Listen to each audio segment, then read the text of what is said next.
In this video, I'm going to walk you through how to do abductions and adductions with your feet close. You're going to need a wall, and this looks to be an exercise that is really easy and straightforward, but actually it requires quite a lot of concentration and to be performed really mindfully. It's really subtle, but the action of the foot, the toes, the midfoot, the ankles is absolutely key in order to get the effects of the exercise in the way that we are intending. So please do not rush this.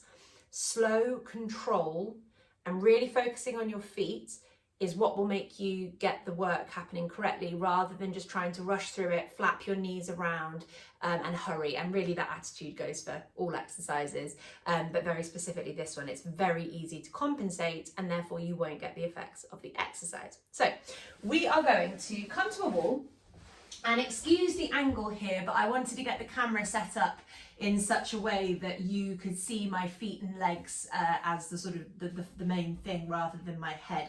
So we are starting off in a position where our feet are going to be flat on the wall, and we are keeping our knees, our hips, our ankles and our toes all in alignment out at the hip.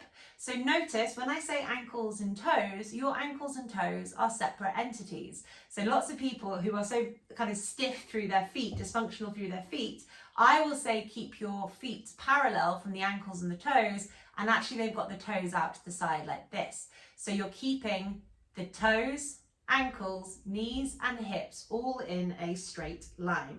The knees are directly above the hips at sort of 90 degrees, and the shins are parallel to the floor, also at 90 degrees. So watch that the feet aren't too high or too low.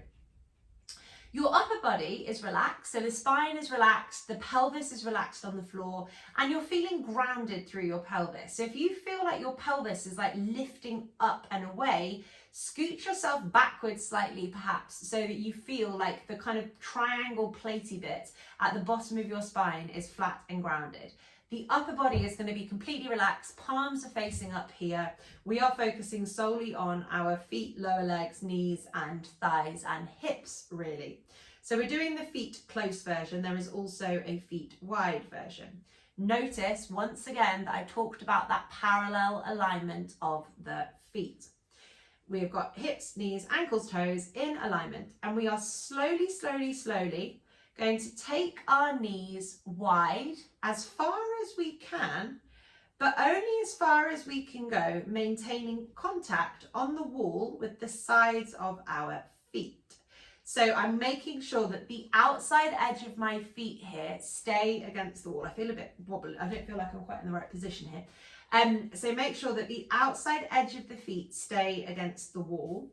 And you're slowly going to bring your knees together to touch. So this is this internal rotation and adduction of the hip, which is working in one direction. The feet stay parallel. So even though my knees are knock-kneed, the feet are still parallel. They're not like this or coming in. They stay separate to what the knees and hips are doing. So notice that the feet stay parallel. I go out to the side, roll onto the outside edge of my feet.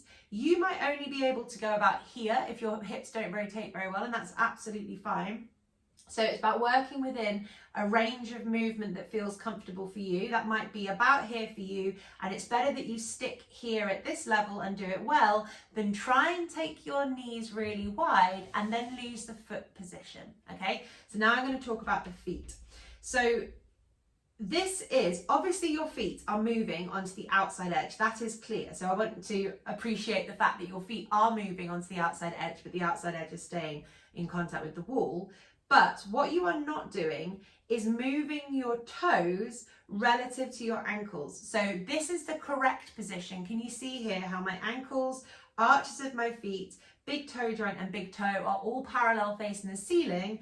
I haven't done this.